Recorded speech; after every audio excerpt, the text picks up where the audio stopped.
Android ফোনে আপনারা কীভাবে পাইথন প্রোগ্রামিং করতে পারেন, তো সেটা নিয়ে আজকে আমি একটা ভিডিও করব। যে আমরা ভালো একটা সফটওয়্যার মানে বা আইডি, অ্যান্ড্রয়েড ফোনের জন্য ভালো একটা আইডি আপনারা কীভাবে ইনস্টল করতে পারেন এবং ব্যবহার করতে পারেন সেটাই দেখাবো। তো প্রথমে আপনার কাজ হচ্ছে, যদি ডেটাটা অন না থাকে ডেটাটা অন করে ফেলেন। আমার অন ছিল না, তো ডেটাটা অন করে প্রথম কাজ হচ্ছে আপনি প্লে স্টোরে চলে যাবেন। সিম্পল। তো প্লে স্টোরে আপনার কাজ হচ্ছে পাইড্রয়েড। হ্যাঁ, সবচেয়ে ভালো হচ্ছে, অনেকগুলো কী বলে আইডি রয়েছে বেশ কিছু, তবে পাইড্রয়েডটা ইউজ করেন। পাইড্রয়েড, DROID। এটা একটা সমস্যা যে প্রচুর পরিমাণে আসতে থাকে, কী বলে। তো পাইড্রয়েড দিয়ে আপনি যদি সার্চ দেন, তো পাইড্রয়েডটা প্রথমেই চলে আসবে। এটাই হচ্ছে পাইড্রয়েড 3, ভার্সন 3 এর জন্য। তো এটা ইনস্টলে চাপ দিয়ে দিলাম। খুব বেশি না, 50 MBর মতো নিবে। তারপরে ইনস্টল হওয়ার পরে আরও কিছু ডেটা আসতে পারে। তো খুবই ভালো। এটা ছাড়াও আরও অনেকগুলো রয়েছে, যেমন এখানে কিউপাইথন 3L, যেমন এটাও ভালো। হ্যাঁ, কিন্তু আমি আজকে মূলত আপনাদের পাইড্রয়েডটাই দেখাবো, যে পাইড্রয়েডটা কীভাবে কাজ করে বা ইয়াটা করে। তো সে ডাউনলোড হচ্ছে, তো ডাউনলোড হয়ে যাক, ঠিক না? তো সে ডাউনলোড হতে থাকুক।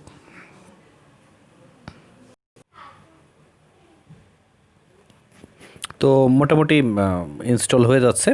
তো আরেকটা জিনিস সবসময় খেয়াল রাখবেন, যে এই পাইড্রয়েডের কিন্তু আরও বেশ কিছু, যেমন একটা প্রো ভার্সন রয়েছে যেটার দাম প্রায়, এখানে দেখেন, এটার দাম প্রায় 1300 টাকা, ঠিক আছে? তো সেটা আপনার যদি পয়সা থাকে তাহলে আপনি কিনে নিতে পারেন। আমার কাছে মনে হয় খুব একটা দরকার আছে এই মুহূর্তে। হ্যাঁ, তো আমরা পাইথন 3 এর জন্য এটা মোটামুটি ইনস্টল হয়ে গেছে। তো এখান থেকে আমি ওপেন করলাম। তো কীভাবে কাজগুলো করতে হয় সেটা আপনাদের দেখাচ্ছি।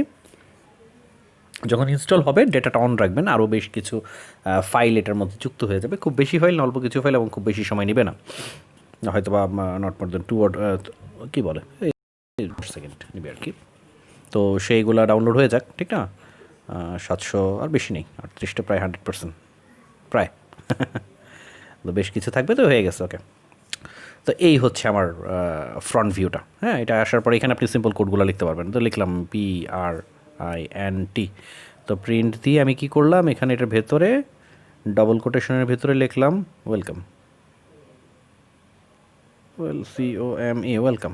ঠিক আছে, ওয়েলকাম বানানো হয় না, COME, ওয়েলকাম দিয়ে এই যে এখানে রানে চাপ দিলাম। সিম্পল, রান হয়ে গেছে। তা এখন হয় কি, যে আপনি চাইলে কিছু কাস্টমাইজ করে নেবেন। হ্যাঁ, কাস্টমাইজটা কোথেকে করতে পারেন, যে এখানে এই ইয়েটার মধ্যে দিয়ে, এখান থেকে প্রেফারেন্সটা কোথায়, সেটিংস অপশনটা, এই যে এখানে এখানে এখানে সেটিংসটা রয়েছে, এখানে সেটিংসটা রয়েছে।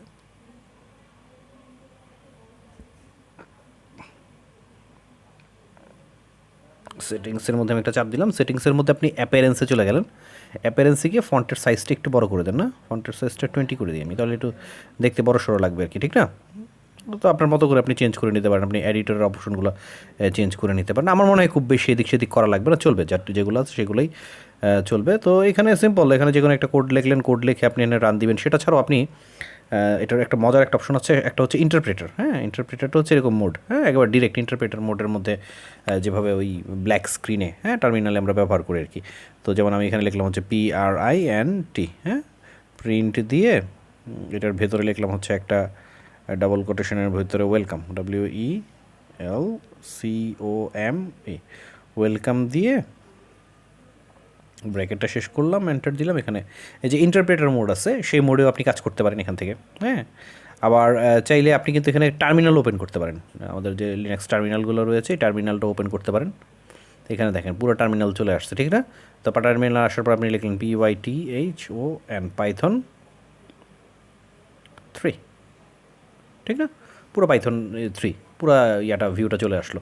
তো এইভাবেও আপনি ব্যবহার করতে পারেন। তার মানে এটার মধ্যে, পাইথনের মধ্যে আপনার একটা এডিটর পাচ্ছেন। হ্যাঁ, একটা এডিটর পাচ্ছেন, এবং চাইলে কিন্তু এটা সেভ করতে পারেন। হ্যাঁ, যে আপনি চাইলেন এটা সেভ করবেন না, কোনো প্রবলেম না, আপনি এটা সেভ করে ফেলতে পারেন। এখানে সেভ করলেন, যে কোনো একটা ডিরেক্টরি আপনি দেখায় দেন। একটা নতুন একটা ফোল্ডার বানিয়ে নিলাম। এটার নাম দিলাম হচ্ছে, কী নাম দিব, একটা নাম দিয়ে দেন আপনি, পাইথন প্রোগ্রামস,